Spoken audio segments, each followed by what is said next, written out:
언니 오기 전에 얼른요. 순간 제 귀를 의심했습니다. 곧이어 가쁜 숨소리가 들려왔고 베란다 문을 열어 젖히는 순간 경악할 상황에 저는 그 자리에 얼어붙었습니다. 이야기 시작 전 구독과 좋아요 부탁드립니다. 감사합니다. 저는 올해 46살 한아진입니다. 남편 장호 씨와 고등학생 딸과 함께 평범한 가정을 이루고 살고 있었어요. 하지만 제게는 몇 달 전 이혼하고 의지할 곳 없는 동생 소영이 있었습니다. 당분간 함께 살자는 말에 남편도 흔쾌히 허락했고 우리 집은 다시 북적이기 시작했죠. 하지만 그것도 잠시 우리 집에 균열이 일어나기 시작했어요. 문제의 그날은 토요일이었습니다. 원래 친구들과 점심 약속이 있었는데 갑자기 머리가 아파서 약속을 취소하고 집으로 돌아왔어요. 평소보다 2시간이나 일찍 돌아온 셈이었죠. 현관문 앞에서 열쇠를 꺼내며 집에서 쉬고 있을 가족들 생각에 마음이 편해졌습니다. 현관문을 열고 들어서는 순간 뭔가 이상했어요. 거실이 너무 조용했거든요. 평소 같으면 텔레비전 소리라도 들려야 하는데 집안이 마치 아무도 없는 것처럼 적막했습니다. 그런데 신발장을 보니 분명히 남편 구두와 동생 운동화가 나란히 놓여 있었어요.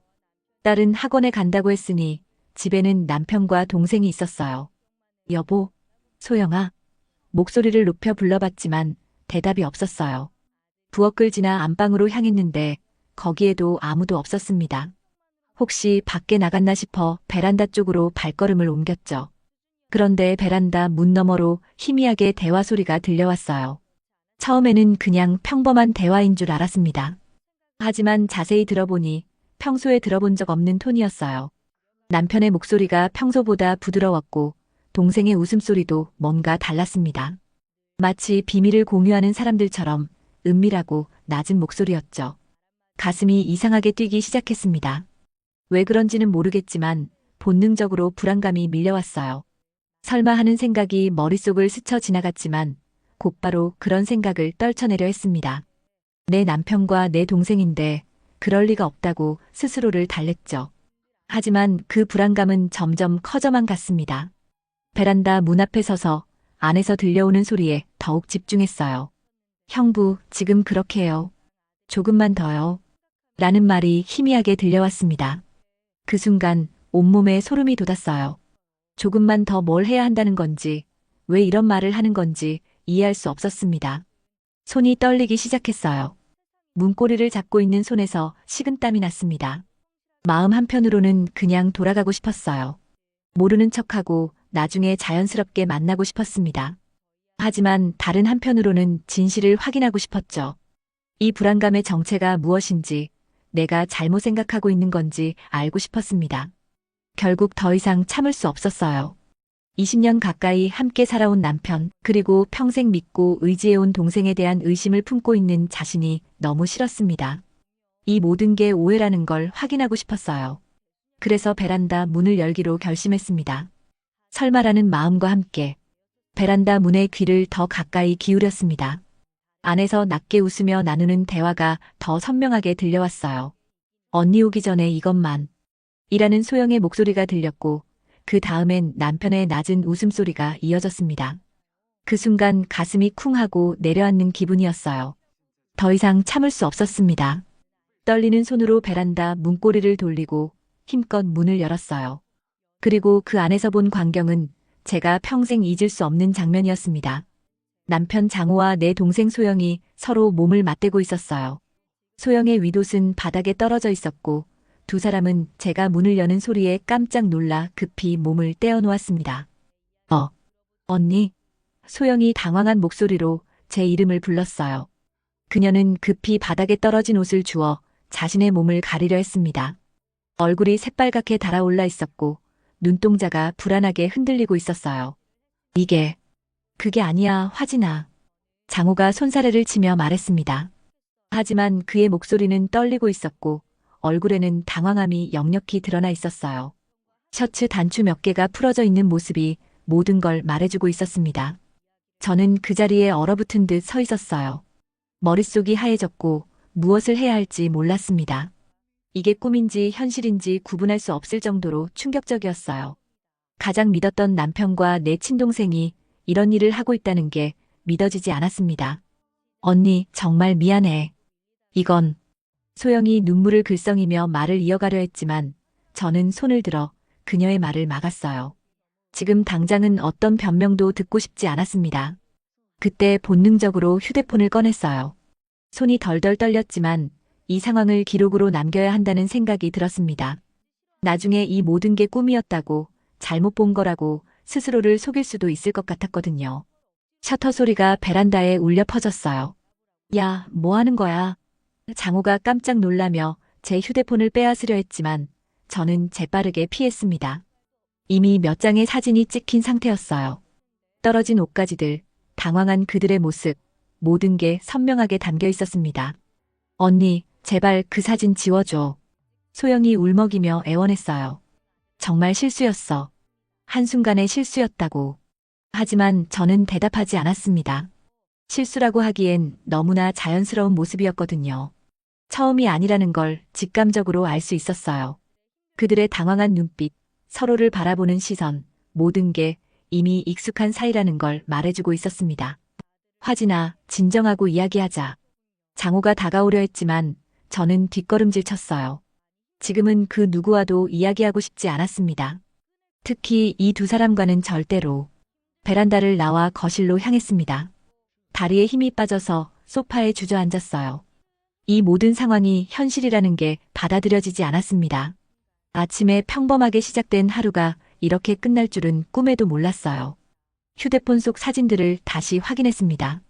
흐릿하지만 상황을 파악할 수 있을 정도로는 선명했어요. 이건 꿈이 아니라 현실이었습니다. 내 남편과 내 동생이 나를 배신했다는 잔혹한 현실이었죠. 그 순간부터 제 인생이 완전히 바뀔 거라는 걸 직감했어요. 그날 밤 저는 방에서 나올 수 없었습니다. 침대에 누워서 천장만 바라보며 밤을 지새웠어요. 머릿속으론 계속 그 장면이 반복되었고 눈을 감으면 더욱 선명하게 떠올랐습니다. 장호는 몇 번이나 방문을 두드리며 이야기하자고 했지만 저는 문을 열어주지 않았어요.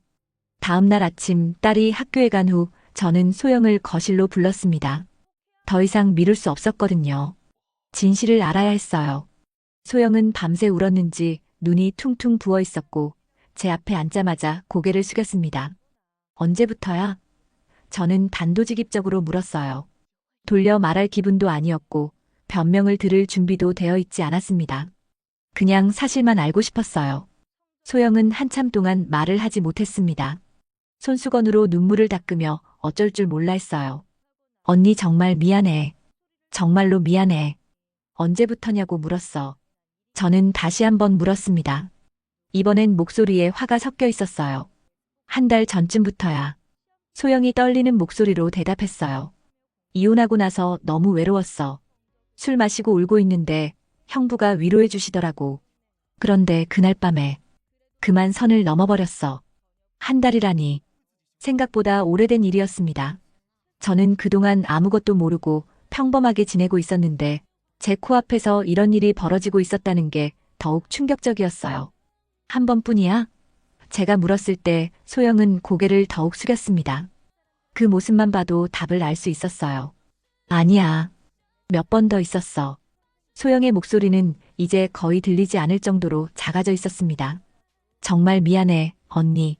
나도 어떻게 된 건지 모르겠어. 그냥 의지할 곳이 너무 없어서.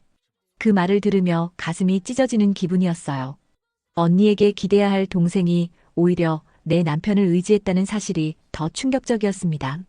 저는 소영을 도와주려고 집에 들였는데 그녀는 제 등 뒤에서 이런 일을 하고 있었던 거죠. 소영아, 너는 내 동생이야. 저는 울먹이며 말했어요. 아무리 외롭고 힘들어도 이건 아니잖아. 내 남편이야. 너의 형부라고. 알아. 알고 있어, 언니. 소영이 눈물을 흘리며 대답했습니다. 정말 후회하고 있어. 매일 밤 잠도 못 자고 괴로워했어. 하지만 어떻게 말해야 할지 몰랐어. 저는 소영의 말을 들으며 더욱 화가 났어요. 후회한다면서도 계속 그 일을 반복했다는 게 이해되지 않았습니다.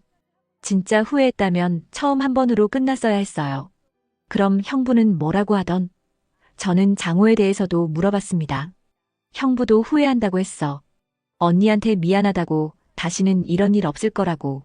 소영이 대답했지만 그 말이 전혀 설득력이 없었어요.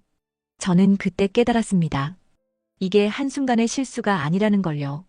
한 달 동안 여러 번 만났다는 건 둘 사이에 어떤 감정이 생겼다는 뜻이었어요. 그냥 외로움 때문에 벌어진 일치고는 너무 오래 지속됐고 너무 자주 반복됐습니다. 언니, 나 그냥 집 나갈게. 더 이상 패 끼치고 싶지 않아. 소영이 말했지만 저는 대답하지 않았어요. 지금 당장은 아무 결정도 내릴 수 없을 것 같았습니다. 그날 오후 내내 저는 혼자 있고 싶었어요. 소영은 자기 방에서 나오지 않았고 장호는 회사에서 늦게 돌아왔습니다. 집안이 죽은 듯이 조용했어요. 이제 더 이상 돌이킬 수 없다는 걸 알았습니다. 한번 깨진 신뢰는 다시 회복하기 어렵다는 것도요. 특히 가장 가까운 사람들로부터 당한 배신은 더욱 그랬습니다. 며칠이 지나도 집안의 분위기는 나아지지 않았습니다. 소영은 눈치를 보며 조용히 지냈고 장호는 평소보다 일찍 출근하고 늦게 들어왔어요. 저는 그 누구와도 제대로 된 대화를 나누지 못했습니다. 이런 상황이 계속되면 안 되겠다 싶어서 평소 속마음을 털어놓던 친구 은주에게 연락했어요. 화진아, 얼굴이 왜 이래? 많이 상했구나. 은주는 저를 보자마자 걱정스러운 표정을 지었습니다. 저희는 조용한 카페에 앉아서 이야기를 나눴어요. 처음에는 어떻게 말을 시작해야 할지 몰랐습니다. 내 남편과 내 동생이 바람을 피웠다는 말을 어떻게 꺼내야 할까요? 하지만 은주는 제가 오랫동안 알고 지낸 친구였고 그동안 많은 고민을 함께 나눠온 사이였어요. 은주야, 너라면 어떻게 할 것 같아? 저는 조심스럽게 상황을 설명했습니다. 장호와 소영의 일 그리고 제가 직접 목격한 장면까지 모든 걸 털어놨어요. 은주는 이야기를 듣는 내내 표정이 굳어져 갔습니다. 정말이야? 소영이가 그런 일을? 그녀도 소영을 알고 있었기 때문에 더욱 놀라는 것 같았어요. 응, 내가 직접 봤어. 베란다에서 둘이. 저는 그날의 충격적인 장면을 다시 떠올리며 말했습니다. 은주는 한참 동안 말이 없었어요. 커피를 한 모금 마신 후에야 입을 열었습니다. 화진아, 내가 증거를 확보해야 해. 그래야 나중에 후회 안 해. 증거? 응. 지금은 감정적으로 힘들겠지만 나중에 법적으로 문제가 될 수도 있어. 특히 이혼하게 되면 재산 분할이나 위자료 같은 문제가 생기거든. 그때 증거가 있어야 유리해져. 은주는 변호사 사무실에서 보조 일을 하고 있어서 이런 일들을 많이 봐왔다고 했어요. 저는 그제야 현실적인 문제들을 생각하게 됐습니다. 지금까지는 감정적인 충격에만 빠져 있었는데 앞으로 어떻게 해야 할지 구체적으로 계획을 세워야 했어요. 그럼 어떻게 해야 하지? 일단 지금 찍은 사진들 잘 보관해둬. 그리고 앞으로도 수상한 행동이 있으면 기록해두는 게 좋겠어. 문자 메시지나 통화 기록 같은 것들도 확인해봐. 은주가 차근차근 조언해줬습니다. 집에 돌아와서 저는 은주의 말을 곰곰이 생각해봤어요. 그리고 남편의 행동을 주시하기 시작했습니다. 평소와 다른 점이 있는지, 수상한 부분이 있는지 관찰했어요. 며칠 후 저는 정말로 이상한 장면을 목격했습니다. 밤 11시쯤 잠자리에 들려고 했는데 거실에서 희미한 불빛이 보였어요. 살그머니 나가보니 남편이 베란다에서 휴대폰으로 메시지를 주고받고 있었습니다. 저는 조용히 다가가서 그의 행동을 지켜봤어요. 평소 장호는 잠자리에 들기 전에 휴대폰을 거의 보지 않는 사람이었거든요. 그런데 지금은 계속 메시지를 확인하고 뭔가를 열심히 타이핑하고 있었어요. 그때 소영이 자기 방에서 나와 부엌으로 갔습니다.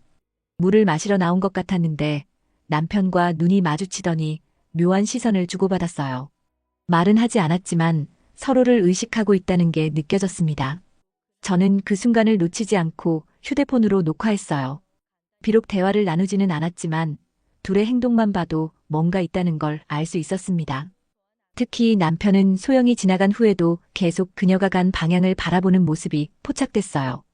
그날 밤 저는 더 이상 참을 수 없다는 생각이 들었습니다. 이런 식으로 계속 의심하며 살 수는 없었어요. 분노 속에서도 차갑게 증거를 모으는 제 자신이 낯설었지만 이제는 피해자가 아니라 준비하는 사람이 되어야 했습니다. 다음 날 아침 저는 중요한 결심을 했어요. 단순한 분노를 넘어서 이혼을 진지하게 고려해야겠다는 생각이 들었습니다. 이 모든 배신을 그냥 넘어갈 수는 없었거든요. 며칠 후 저는 평소처럼 집안일을 하고 있었습니다.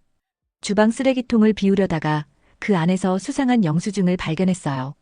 맥주와 간식을 산 것 같은데 영수증 날짜를 보니 이틀 전이었습니다.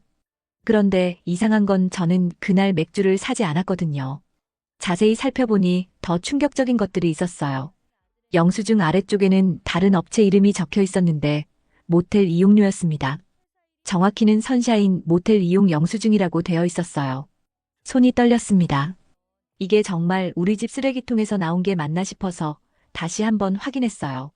영수증의 시간을 보니 오후 2시부터 5시까지 3시간 동안 이용한 것으로 나와 있었습니다. 그날은 제가 딸 학부모 모임에 갔던 날이었어요. 오후 1시에 집을 나가서 6시에 돌아왔었거든요. 그 시간 동안 남편은 회사에 있어야 했고 소영은 카페에서 아르바이트를 하고 있다고 했었는데요. 저는 그 영수증을 들고 한참 동안 서 있었어요. 집안에서 벌어진 일만으로도 충분히 충격적이었는데 이제는 집 밖에서도 만나고 있다는 걸 확인하게 된 거였습니다. 이건 단순한 실수나 한순간의 감정이 아니었어요. 계획적이고 지속적인 관계였던 거죠. 그날 저녁 남편이 들어왔을 때 저는 그 영수증을 보여줬습니다. 이게 뭐야? 담담하게 물어봤어요. 더 이상 화를 낼 기운도 없었거든요. 남편은 영수증을 보자마자 얼굴이 하얗게 변했어요. 이건 어디서 나온 거야? 우리 집 쓰레기통에서. 네가 버린 거 아니야? 저는 냉정하게 말했습니다. 한참 동안 남편은 아무 말도 하지 못했어요. 변명할 여지가 없다는 걸 스스로도 알고 있었던 것 같아요. 화진아, 말하지 마. 저는 그의 말을 막았습니다. 이제 더 이상 변명은 듣고 싶지 않아.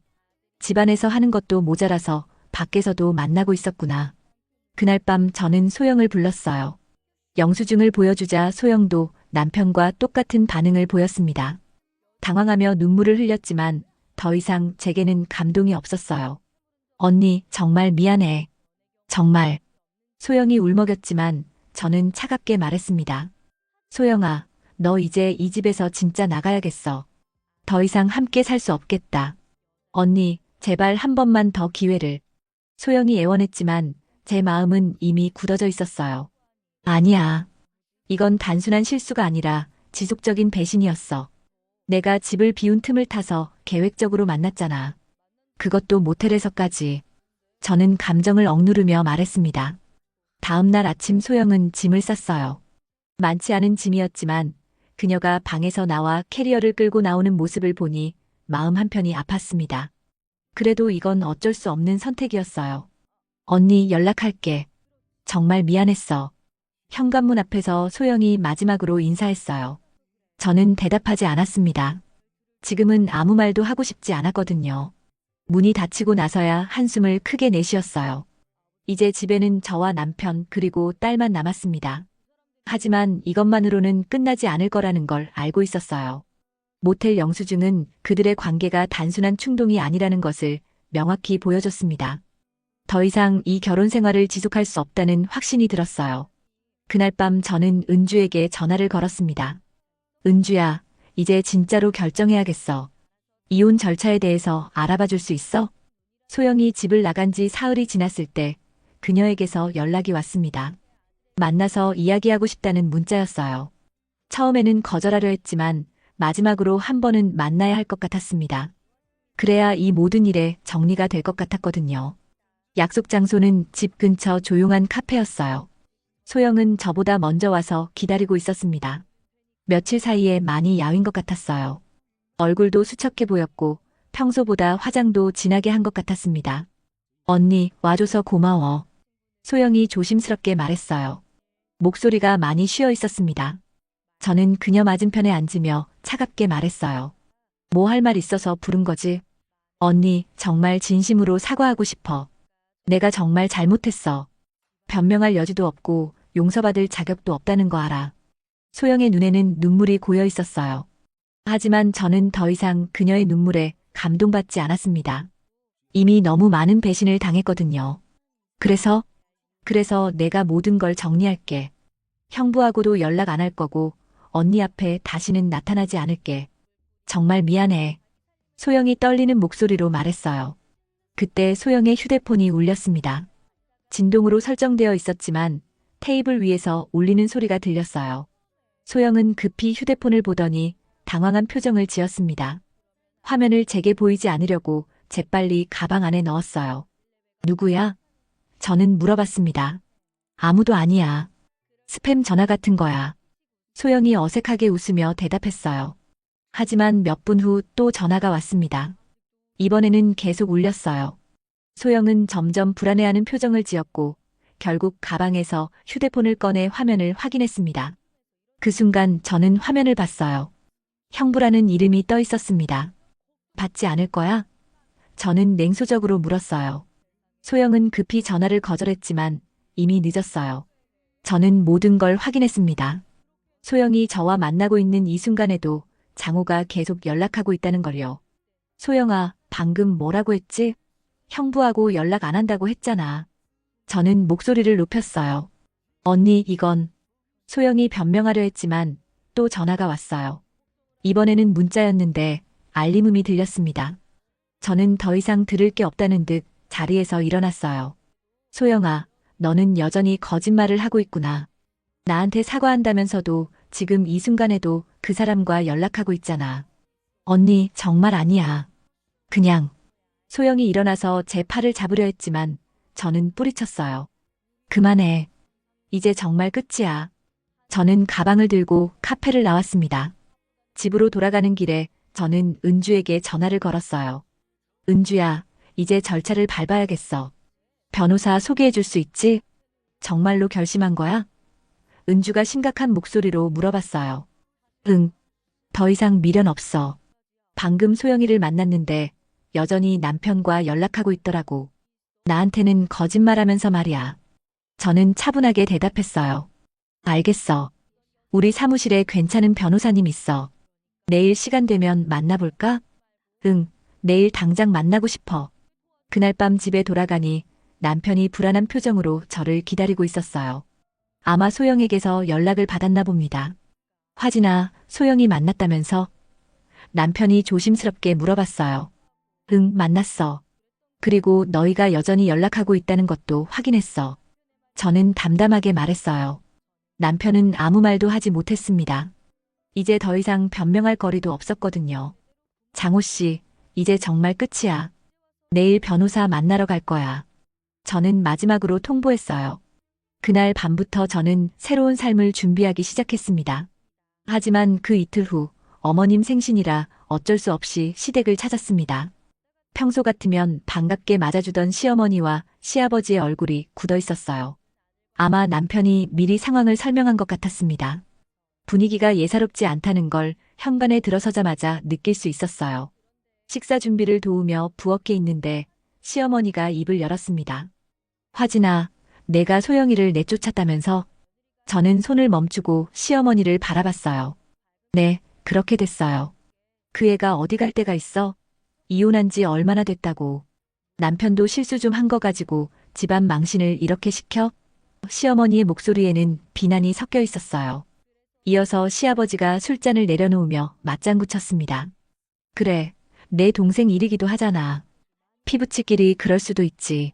그냥 조용히 덮고 넘어가면 될 일을 왜 이렇게 키워? 저는 귀를 의심했어요. 피부치끼리 그럴 수도 있다니 이게 무슨 말인지 이해할 수 없었습니다. 어머니, 아버님 무슨 말씀이신지. 아니, 화진아. 너도 좀 이해해줘야지. 소영이가 이혼하고 마음이 약해져 있을 때잖아. 장호도 동정심으로 그런 거 아니겠어? 시어머니가 계속 말했어요. 저는 참다 못해 결국 모든 사실을 말했습니다. 어머니, 아버님. 제가 두 눈으로 똑똑히 봤습니다. 장호 씨와 제 동생이 베란다에서 서로 껴안고 있던 걸요. 옷까지 벗은 채로요. 이게 단순한 실수입니까? 시어머니와 시아버지의 표정이 잠깐 굳어졌지만 곧 다시 저를 몰아붙였어요. 그래도 가족인데, 내 동생인데 그냥 눈 감아줄 수도 있는 거 아냐? 애도 있는데 체면 좀 생각해. 시아버지가 답답하다는 듯 말했어요. 그리고 네 동생이 먼저 꼬리쳤겠지. 내 아들이 처음부터 그럴 사람이 아니다. 시어머니도 장호를 감쌌습니다. 둘이 피장파장이니 네가 한번 이해하고 넘어가라. 이혼까지 할 일이야? 시아버지가 덧붙였어요. 저는 숨이 막혔습니다. 동생이니까 그냥 넘어가라는 비인간적인 요구를 듣고 있다니요. 가장 믿었던 시댁마저 배신자가 되어 저를 다그치고 있었어요. 제가 피해자인데도 오히려 제가 잘못한 사람 취급을 받고 있었습니다. 어머님, 그럼 제가 어떻게 해야 합니까? 남편이 제 동생과 바람을 피워도 그냥 모른 척하고 살라는 말씀이세요? 저는 목소리를 높였어요. 야, 목소리 낮춰. 이웃집에서 다 들어. 시아버지가 핀잔을 줬습니다. 애초에 네가 동생 관리를 잘했어야지. 그 애가 외로우니까 그런 거 아냐? 네가 좀 더 챙겨줬으면 이런 일도 없었을 텐데. 시어머니는 오히려 저를 탓했어요. 그 순간 저는 폭발했습니다. 배신과 고립감이 극대화된 상황에서 더 이상 참을 수 없었어요. 제가 동생 관리를 못해서라고요?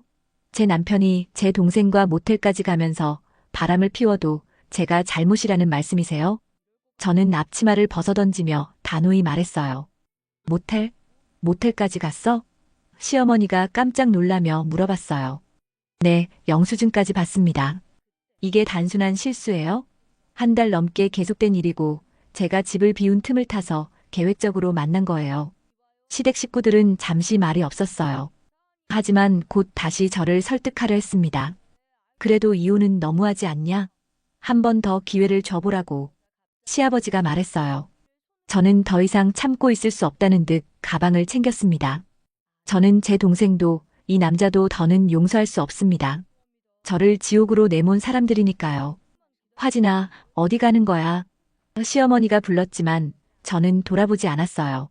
현관문을 나서며 결혼 생활의 종말을 실감했습니다. 시댁에서조차 이해받지 못한다면 이제 정말 혼자서 해결해야 했어요. 시댁에서 나온 그날부터 저는 본격적으로 이혼 준비에 들어갔습니다. 은주가 소개해준 변호사와 만나서 상담을 받았고 그동안 모아둔 증거들을 모두 제출했어요. 베란다에서 찍은 사진, 모텔 영수증, 그리고 그들이 은밀하게 연락하는 모습을 찍은 영상까지 모든 자료가 확실한 증거가 되었습니다. 법정에서 남편은 끝까지 잘못을 인정하지 않으려 했어요. 하지만 명백한 증거들 앞에서는 어쩔 수 없었습니다. 특히 모텔 영수증과 제가 직접 촬영한 사진들은 결정적이었어요. 소영도 법정의 증인으로 나왔는데 결국 모든 사실을 인정할 수밖에 없었습니다. 재판 과정은 길었지만 결과는 제가 원하는 대로 나왔어요. 재산 분할에서 유리한 조건을 받았고 위자료도 받을 수 있었습니다. 딸의 양육권은 당연히 제가 가져갔고요. 남편은 아니 장호는 매월 양육비를 지급하기로 했어요. 이혼이 확정된 후 저는 딸과 함께 새로운 집으로 이사했습니다. 크지는 않지만 아늑한 투룸 아파트였어요. 딸은 처음에는 많이 힘들어했지만 시간이 지나면서 새로운 환경에 적응해 갔습니다. 엄마, 괜찮아? 딸이 가끔 걱정스러운 표정으로 물어봤어요. 괜찮아, 우리 딸. 이제 정말 괜찮아. 저는 진심으로 대답할 수 있었습니다. 재산 분할금과 위자료로 저는 작은 꽃가게를 열었어요. 예전부터 꽃을 좋아했는데 이제야 제대로 된 일을 할 수 있게 됐습니다. 가게 이름은 새싹이라고 지었어요. 새로운 시작이라는 의미였죠. 처음에는 서툴렀지만 점점 손님들이 늘어갔어요. 결혼식 부케를 주문하는 신부들을 보면서 복잡한 마음이 들기도 했지만 그들의 행복한 모습을 보면서 저도 힘을 얻었습니다. 은주는 자주 가게에 놀러와서 도움을 줬어요. 화진아, 요즘 표정이 많이 밝아졌다. 예전보다 훨씬 좋아 보여. 정말? 나도 그런 것 같아. 비록 힘들었지만 이제는 내 선택으로 사는 거니까. 저는 꽃을 다듬으며 미소를 지었어요. 가끔 장호나 소영 생각이 날 때도 있었어요. 특히 딸이 아빠를 그리워할 때는 마음이 아팠습니다. 하지만 그때마다 그날의 배신을 떠올리며 제 선택이 옳았다는 걸 확신했어요. 소영과는 완전히 연락을 끊었습니다. 1년이 지나자 가게도 안정화됐고 딸도 새로운 환경에 완전히 적응했어요. 가끔 힘든 날도 있었지만 그럴 때마다 제가 스스로 선택한 삶이라는 것에서 힘을 얻었습니다. 어느 봄날 가게에서 장미를 정리하고 있는데 한 손님이 들어왔어요. 중년 남성이었는데 어머니께 드릴 꽃을 사고 싶다고 하더라고요. 정성스럽게 꽃다발을 만들어드리면서 그분의 진심이 느껴졌어요. 정말 예쁘게 만들어주셨네요. 어머니가 좋아하실 것 같아요. 그분이 고마워하며 말씀하셨어요. 천만에요. 따뜻한 마음이 전해질 거예요. 저는 웃으며 대답했어요. 그분은 그 후로도 자주 가게에 오셨습니다. 처음에는 어머니를 위한 꽃을, 그 다음에는 사무실에 둘 화분을, 나중에는 특별한 이유 없이도 들르셨어요. 대화를 나누다 보니 그분도 혼자 사는 분이었고 정년퇴직 후 새로운 삶을 시작하고 계셨어요. 사장님, 오늘 특별히 예쁜 꽃이 들어온 게 있나요? 그분이 미소를 지으며 물어보셨어요. 매일 예쁜 꽃들이 들어와요. 어떤 마음으로 고르시느냐에 따라 달라지는 것 같아요. 저는 자연스럽게 대답했습니다. 어느 날 그분이 조심스럽게 말씀하셨어요. 혹시 시간 되시면 차 한 잔 같이 하면 어떨까요? 꽃에 대해서도 더 배우고 싶고 사장님과 더 이야기해보고 싶어서요. 그 순간 저는 오랜만에 가슴이 두근거리는 걸 느꼈어요. 오랫동안 잊고 있던 감정이었습니다. 좋아요.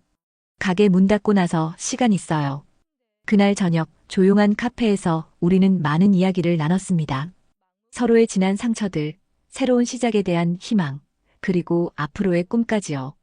그분의 따뜻한 미소와 진심 어린 말들이 제 마음에 다시 봄을 가져다 주는 것 같았어요. 집으로 돌아오니 딸이 반겨주며 물어보더군요. 엄마, 요즘 더 행복해 보여. 뭔가 좋은 일 있어? 새로운 친구가 생겼어. 좋은 사람이야. 저는 수줍게 미소를 지었어요. 그날의 배신은 제 인생을 무너뜨렸지만 동시에 다시 살게 만들었습니다. 그리고 이제 새로운 사람과의 만남을 통해 또 다른 행복이 시작될 수 있다는 걸 알았어요. 46의 나이에도 여전히 설레는 마음이 있다는 게 신기하고 감사합니다. 오늘도 귀한 시간 내어 끝까지 시청해주신 여러분 진심으로 감사드립니다. 재밌게 들으셨다면 구독과 좋아요 꼭 눌러주시고 주인공에게 힘찬 응원의 댓글도 많이 남겨주세요. 감사합니다.